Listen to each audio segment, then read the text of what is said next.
G'day, and welcome back to Ranonauts. I've actually swapped over to the community edition of the game, which you can do on Steam. It's actually quite straightforward to do, but what you just do is you right-click, go to Properties, and it's one of the streams of the game that you can get. And it's basically where the community has gone and patched the game further. And I was told, look, there's basically no reason to not do this, so it makes the game better, and there's no real downside. And it's like, well, I'll give it a shot. The saves are compatible, so it's all good. And it's a nighttime mission that we're going into here. Once we're done with this mission, I'm actually going to spend some time naming soldiers so that we have that opportunity to do so. What I've done is I've been collecting names from people as to what volunteers for the Ranonauts. So I'm looking forward to getting to add people. I need to be pretty careful here. Okay. I would do it straight away, but you can't rename soldiers in the middle of a mission. You probably should stay there. And let's see what we can do here. There's a civilian. You hide there. Let's see, you can run up here and hide behind a door. And yeah. I keep wanting to just say, let's see. It's probably better that I don't continuously repeat myself. But, you know. That is part of it. I do want to see. Yep. Hey! Someone's got decent reflexes. Better than the alien does. Okay, you have a shotgun. So how about you duck in through the window? Hey there, buddy. Is this spread? Oh, what? I don't know. That was 3 hits. That was pretty good, in my opinion.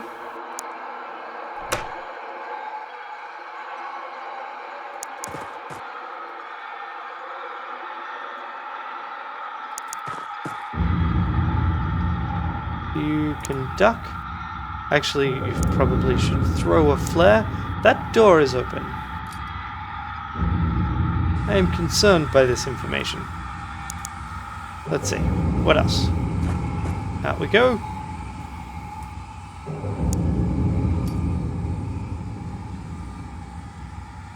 Okay, you also duck. You.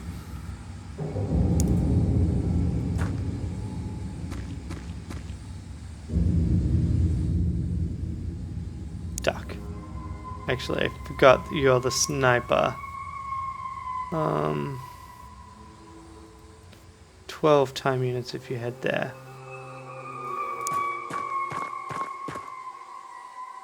Where was that? Hi there. I do not like this look of that. That gives me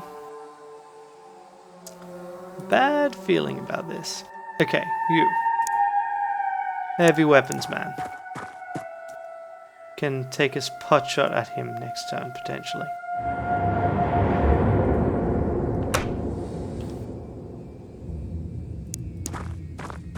I shouldn't be heading to there. That's just... oh. And there's this, which tells me how much time units things have left. You can duck. Oh, hi there.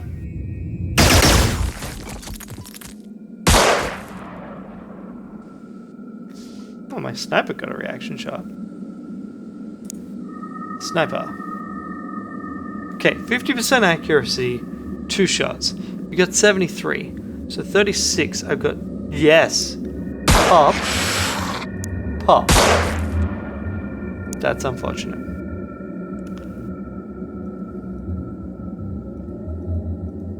think this is a better choice. Seriously?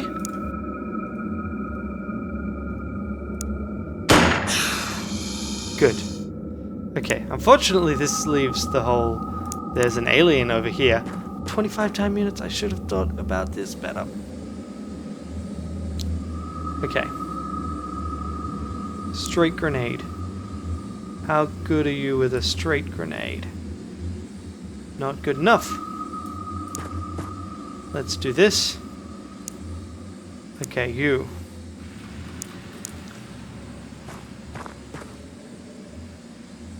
Hopefully your reflexes are good enough.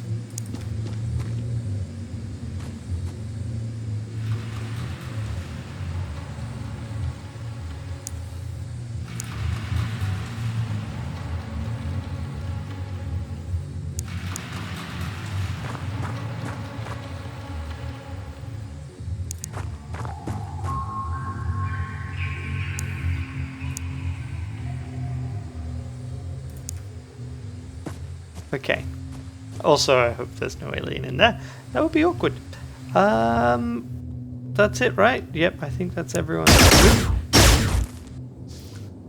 Thank you for not being able to hit for shit. There you are. 79% accuracy.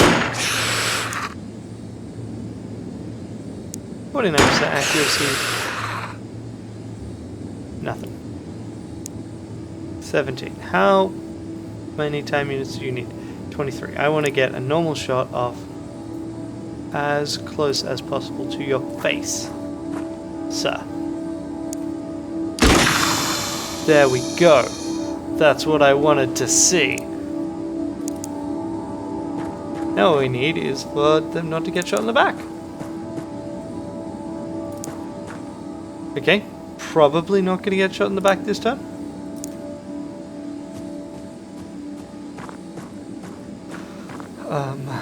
What else? I need to explore down here, and I need to explore over here. And I need to... I could take a risk and just ignore it. I should remember these symbols, actually, because that tells me what roles they are as well.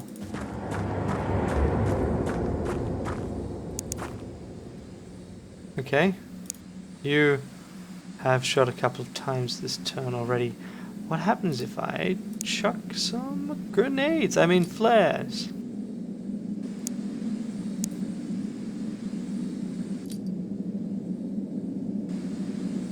Okay. That could be helpful. Could be completely useless.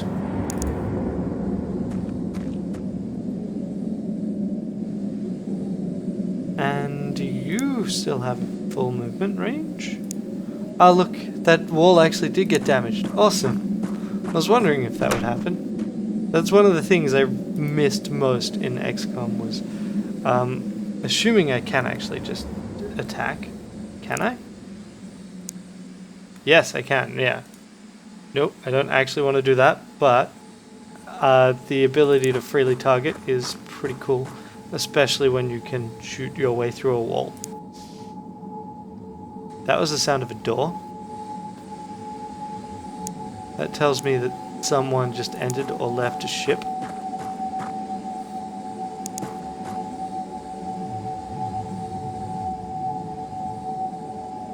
You duck.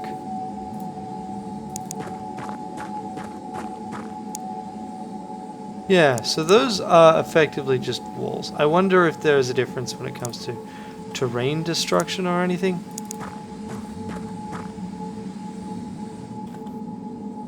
You?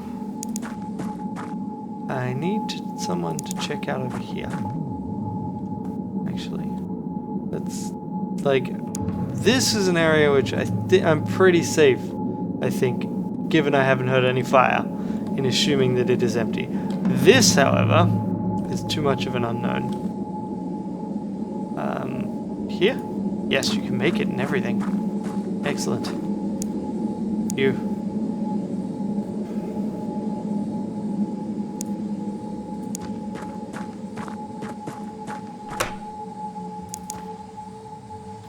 Yes, there is a window here. Oh, hey, look! That's a door. That's a spaceship door. I don't know why I can see the spaceship door and nothing else. But that tells me there's a spaceship there. You duck over here. And take up the same position. That was someone going through a door again.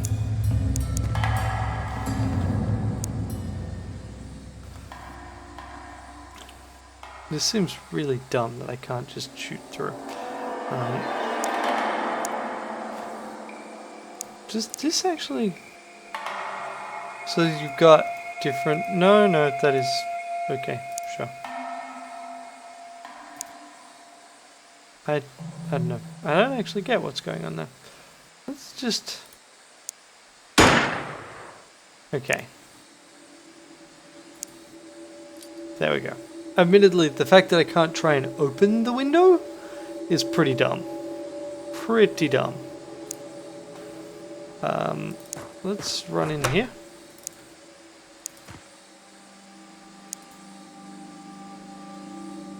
And hide. Can you please check out over this direction? That door's not been opened.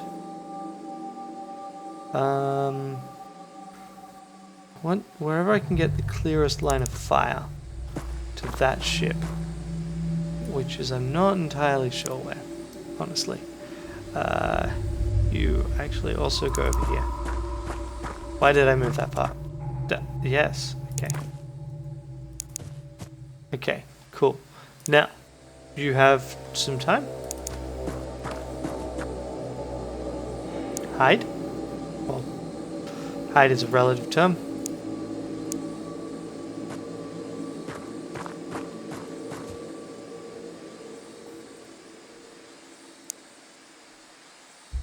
And go here and turn.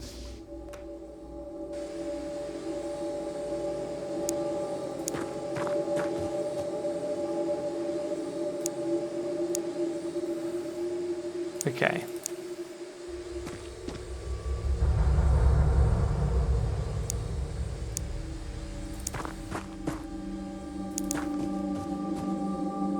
Yep. And what else can we find? What else can we see? Okay, I think that's safe.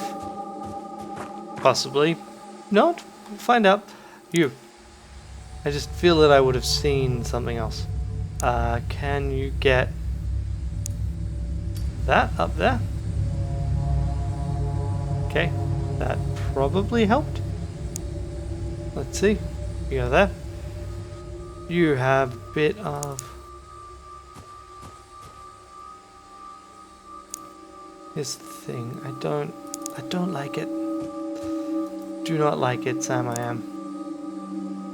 You? I mean, I don't want to rush a position that I don't have covered, shall we say, without having plenty of support. You're okay. I've already moved. You've got a little bit of time left. Here we go. Hello. I wonder how viable this strategy is.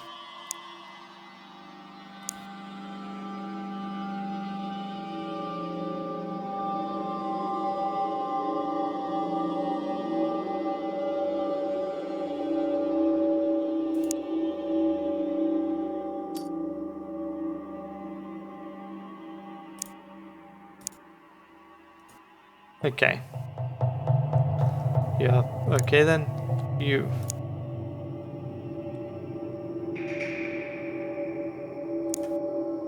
I mean, I bring these grenades along. So surely...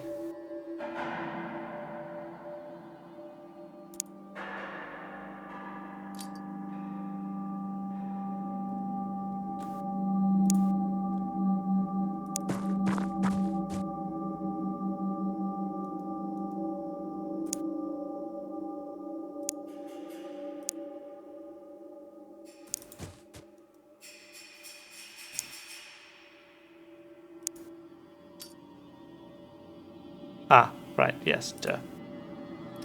You're okay. You are okay-ish. Let's just do this.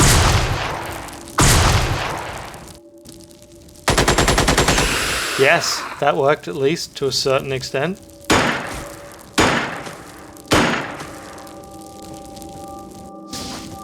Hello.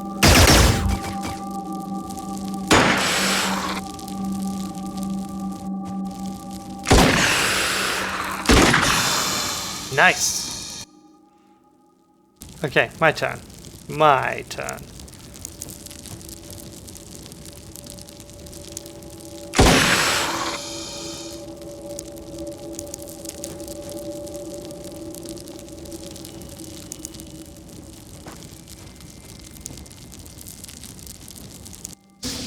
Hello. That was bad. I shouldn't have stood there. Okay. Worked out better than I thought it would. Okay. Well then, maybe I should just do this.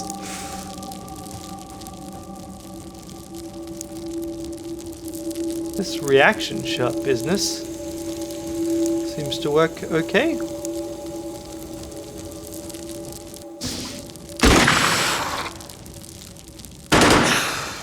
There we go. Pop open the door. There we go. Perfect. Look at that. Oh, one person did get hit, so they're injured for a few days. But it's all good. And everyone gets to return. And we have a few people who have been promoted. And we've got stuff. And,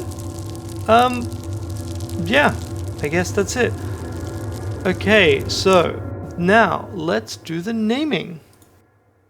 Alrighty, so here, this is the soldiers available at the base. Right, so I have a list that I'm going to go through as quickly as I can. So if and everyone has been requesting to go to the one place, and I have just found out after all of this time that for some stupid reason, OBS has not been the full screen the entire time. That's really frustrating to see. There we go. I think it's just that I was running it at a higher resolution than I should have. Okay. So I'm sorry if you've missed details of the combat. I really don't want to have to go through that again. That went too well for me to want to risk that.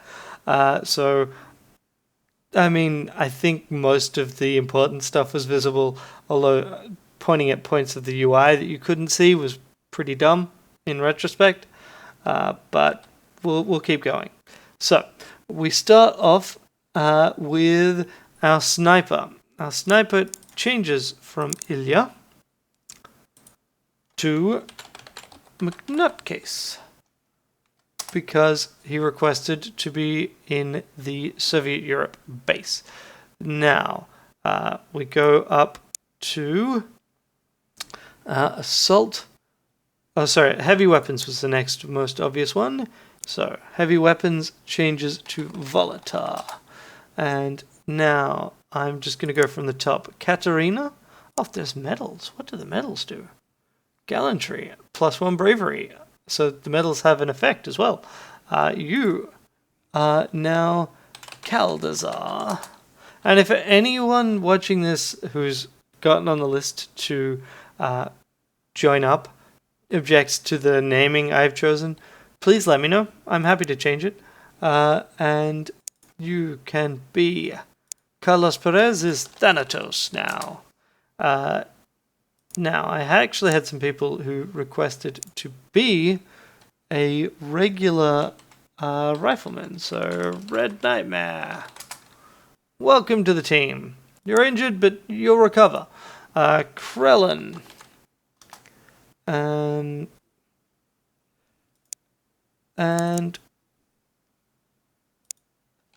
Elan.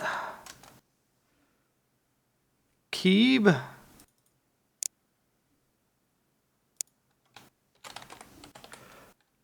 And now I've got one other character, someone else who requested to be a sniper. And I do have another sniper. So let's set you up. Navaran,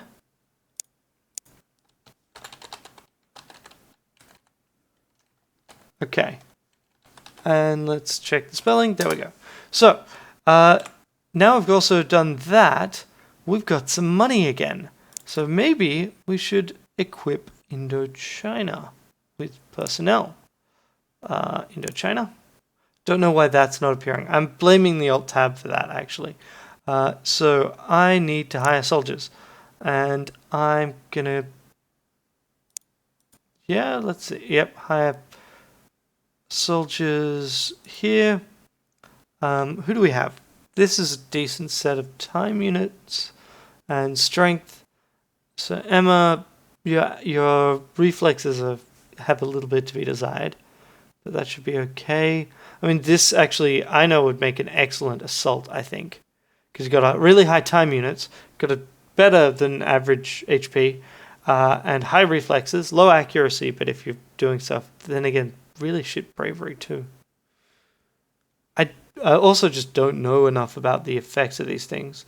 So I'm going to try you out. I'm going to then put in, I think, Emma. I got enough for one more person. So I guess we'll grab... no, let's wait for the next batch. But let's just grab a couple. So we've got more for the chopper. Haha! Here we go. Situation stable. Finally got funding. Alien victory. 5 regions stop funding. Okay, that's a thing to be aware of and try to avoid. Okay, so the US and the Soviet Union's the ones that have objected the most. Proportionally, though, I wonder what the worst ones are. Because they also provide the most initial funding. Anyway, I think the key thing is once Indochina's up, then we've got this region covered. And the next base can be set up to cover the US because it's fairly profitable, and that should get Canada. This projection, given that we've got a perfect circle on this projection, that's interesting, actually. I hadn't really thought about that. That should not be a perfect circle in any way, shape, or form. But hey, whatever. We'll go to aircraft. We've got our new Foxtrot aircraft, which should be good. But it only carries missiles, unlike the Condor, which also has the cannon. So once it fires its 2 missiles, it's not as good as I'd like. But there's only so much you can do about it. But now that's built, and I guess that's because we had the money all of a sudden, we can start building something new. Like, I think, another plane, actually. I'd like to get one for the other base. So we'll start by going to the plane. Wait, you can move people around in here? Can you also fit more people in the aircraft? I'm guessing not, but I'm not really sure. Anyway, that's cool to know. Manufacturing, though, that's where I want to be. Manufacturing. So, we want to build another aircraft. Commence project. And we've got... I love how it uses man days. So yeah, 10 people.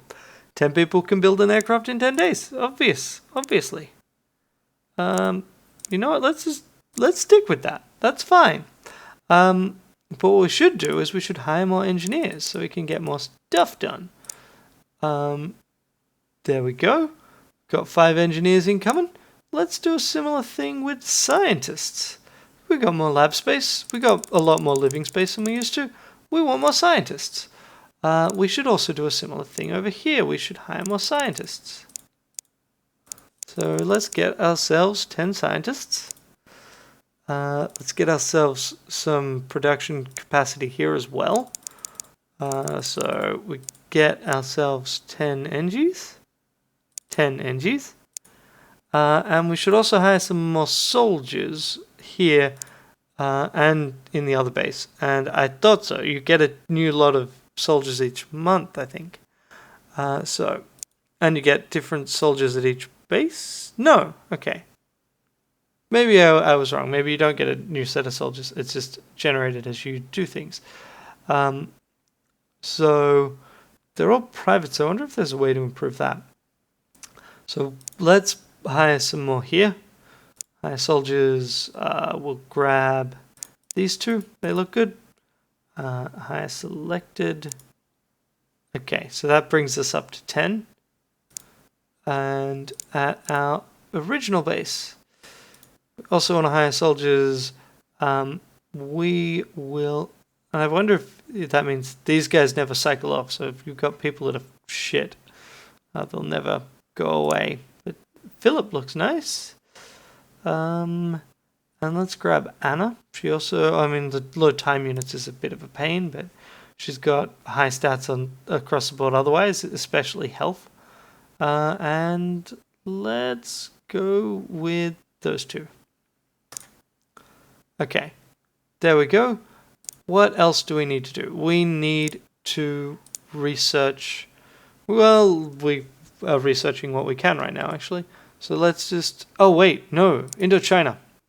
We'll finish up the episode, I think, with a bit of construction around Indochina. This base is basically useless until we have a few more things, like another hangar. We should probably have a medical center. We should also definitely have a radar array. Is there anything else we need? A missile battery is probably useful. And then I'll put that here. I don't know when it'll come into play, but I'm sure it will.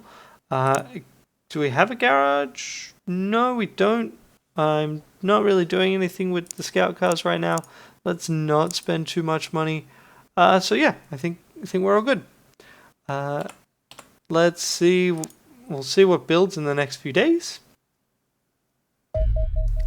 Scouting mission. Hello, Commander. As requested, we at Strategic Planning have started to analyze ET UFO activity and determine the military objectives. No disrespect to R&D, but interpreting ET strategy is best suited to the men who do it for a living. I'll be keeping you updated on whatever we can discover about extraterrestrial UFO activity, like now, for example. Earlier today, there was a confirmed sighting of a UFO Light Scout class circling low over a classified research station in America. It didn't take any visible action, but local radio operators detected unusual bursts of VHF band in the VHF band, and researchers detected simultaneous bursts in the SHF band. I've cross-linked this with similar reports in Germany, Australia, and Hong Kong. Considering the strategic importance of the locations involved and the analysis of the light scouts from R&D, I'm certain these scouts were gathering and transmitting intelligence on future targets. UFO scouting missions should remain in the air for UFOs on scouting missions remain in the air for an extended period of time, gathering intel on potential targets. There doesn't seem to be any particular plan to what they cover, so it should be fairly easy to intercept one. As ETs have dedicated ships for scouting, you can expect scouting missions to be carried out by small signals. The more intel a scout can gather, the more damaging later attacks will be. So try to get as many scouts taken down as you can. Even if we can't recover the crash site, we can at least make sure the ETs are fighting in the dark.